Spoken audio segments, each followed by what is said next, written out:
Parliament house में मैंने नरेंद्र मोदी जी और अदानी जी के रिश्ते के बारे में सच्चाई बोली।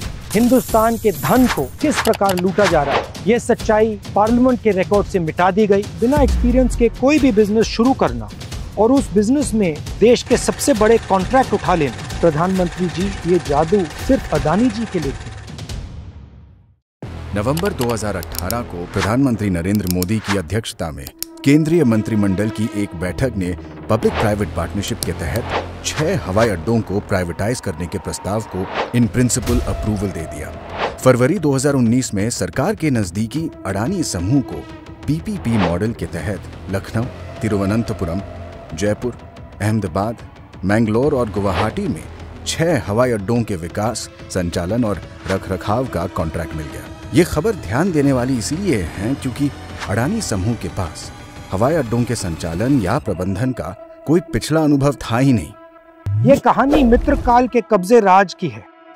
एयरपोर्ट पर कब्जा, पोर्ट पर कब्जा, रोड पर कब्जा, डिफेंस फोर्सेस पर कब्जा, मीडिया पर कब्जा, कोयले पर कब्जा, बिजली पर कब्जा और पूरी तरह भारत सरकार पर कब्जा। पार्लियामेंट हाउस में मैंने सच्चाई बोली। नरेंद्र मोदी जी और अदानी जी के रिश्ते के बारे में सच्चाई बोली। हिंदुस्तान के धन को किस प्रकार लूटा जा रहा है उसके बारे में सबूत देकर मैंने सच्चाई, ये सच्चाई पार्लियामेंट के रिकॉर्ड से मिटा दी गई। मेरे रिमार्क्स एक्सपंज कर दिए गए। ये देखिए रिश्ता। माननीय सदस्य प्लीज पोस्टर नहीं, फोटो है सर, वो पोस्टर नहीं है। इसके बारे में मीडिया में कुछ नहीं आया, मीडिया ने कुछ नहीं बोला और जो सवाल मैंने प्रधानमंत्री जी से पूछे, सबूत देकर पूछे, उनका जवाब नरेंद्र मोदी जी ने नहीं दिया। एयरपोर्ट उद्योग इस देश का सनराइज इंडस्ट्री है। हमारी राष्ट्रीय सुरक्षा की दृष्टि से एक बहुत ही महत्वपूर्ण उद्योग है। देश के हवाई अड्डों पर नियंत्रण का अर्थ है देश के संसाधनों के एक बड़े हिस्से पर नियंत्रण। ये है एयरपोर्ट्स का अदानी द्वारा असली कब्जा।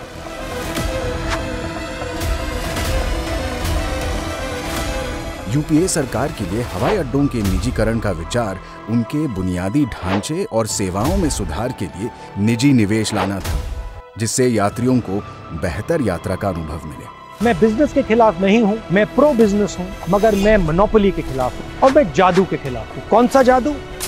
609 से 2 का जादू, 4 से 14 का जादू, 0 से 6 का जादू। वो कहते हैं ना, हर किसी को मुकम्मल जहां नहीं मिलता, ये प्रधानमंत्री के फेवरेट मित्र पर लागू नहीं होता। उन्हें जमीन, समुद्र, आसमां सब कुछ है मिलता। एक व्यक्ति जिसने एयरपोर्ट कभी नहीं चलाया, जो एयरपोर्ट बिजनेस को समझता ही नहीं है, उसको हिंदुस्तान के सबसे प्रॉफिटेबल एयरपोर्ट पकड़ा दिए गए। सरकार झुक गई और अडानी समूह के पक्ष में नियम बदल दिए गए। कॉन्ट्रैक्ट के लिए बोली लगाने से पहले और बोली लगाने के बाद हवाई अड्डा क्षेत्र में पूर्व अनुभव की आवश्यकता को खत्म कर दिया गया।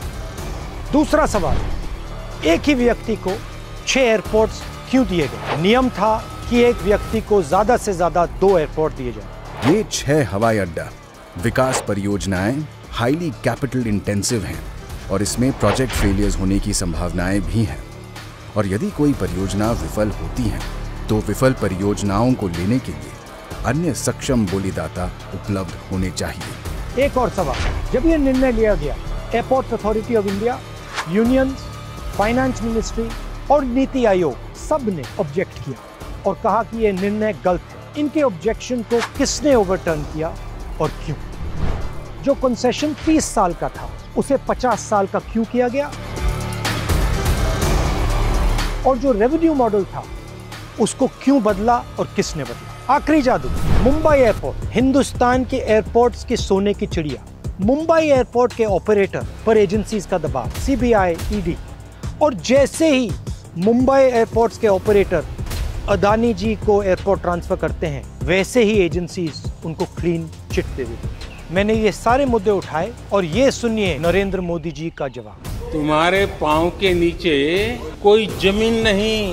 कमाल ये है कि फिर भी तुम्हें यकीन नहीं। प्रधानमंत्री जी ने शायद दुष्यंत जी कि कविता की अगली 2 पंक्तियां नहीं पढ़ी। मैं बेपनाह अंधेरों को सुबह कैसे कहूँ, मैं इन नज़ारों का अंधा तमाशबीन नहीं। सच्चाई बोलना, सच्चाई का सामना करना हमारे देश की हिस्ट्री, हमारे देश का इतिहास है।